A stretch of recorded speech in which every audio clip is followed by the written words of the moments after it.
ബ്രിട്ടനിലും ക്രൈസ്തവ വിശ്വാസം തഴച്ചു വളരുകയാണെന്നും ദൈവാലയങ്ങളിലെത്തുന്നവരുടെ എണ്ണത്തിൽ വർധനവുണ്ടായിക്കൊണ്ടിരിക്കുകയാണെന്നും ബൈബിൾ സൊസൈറ്റിയുടെ നേതൃത്വത്തിൽ നടത്തിയ പഠന റിപ്പോർട്ട് വ്യക്തമാക്കുന്നു. കത്തോലിക്ക, പെന്തക്കോസ്റ്റ്, ആംഗ്ലിക്കൻ സഭകളിലാണ് ഈ വളർച്ച കാണാൻ സാധിക്കുന്നത്. ദൈവാലയ പങ്കാളിത്തത്തെക്കുറിച്ച് 13,000-ലധികം ആളുകളിൽ നടത്തിയ സർവേയുടെ ഫലമാണ് ഇപ്പോൾ പുറത്തു വന്നിരിക്കുന്നത്. 2018-നും 2024-നും എല്ലാ പ്രായക്കാർക്കുമിടയിൽ ദൈവാലയത്തിലെത്തുന്നവരുടെ എണ്ണം 50% വർദ്ധിച്ചുവെന്നാണ് റിപ്പോർട്ട് സൂചിപ്പിക്കുന്നത്.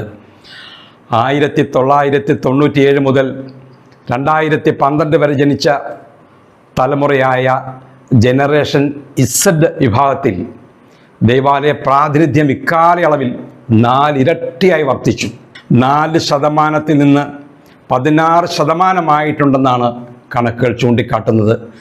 2018-ൽ സമാനമായ ഒരു സാമ്പിൾ ഗ്രൂപ്പിൻ്റെ പഠനവുമായി താരതമ്യം ചെയ്തതാണ് ഈ പുതിയ റിപ്പോർട്ട്.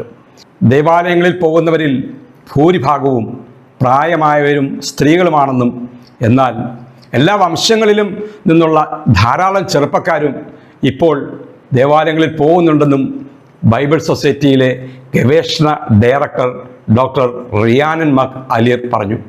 കഴിഞ്ഞകാല കണക്കുകൾ സൂചിപ്പിച്ചിരുന്നത് ദൈവാലയങ്ങളിൽ പോകുന്നവരിൽ ഏറെയും 65 വയസ്സിന് മുകളിലുള്ളവരായിരുന്നു എന്നായിരുന്നു. എന്നാൽ യുവജനങ്ങളുടെ പ്രാതിനിധ്യം ഏറി വരുന്നതായി പുതിയ കണക്കുകൾ വെളിപ്പെടുത്തുന്നുണ്ട്. ഇംഗ്ലണ്ടിലെയും വെയിൽസിലെയും കത്തോലിക്ക സഭ ശേഖരിച്ച കണക്കുകൾ പ്രകാരം കൊറോണയ്ക്ക് ശേഷം ഞായറാഴ്ച കുർബാനയിൽ പങ്കെടുക്കുന്നവരുടെ എണ്ണത്തിൽ വർധനവ് കാണിക്കുന്നുണ്ട്. 2021-ൽ അത് 3,90,000 ആയിരുന്നത് 2023-ൽ 5,55,000 ഉയർന്നിട്ടുണ്ട്.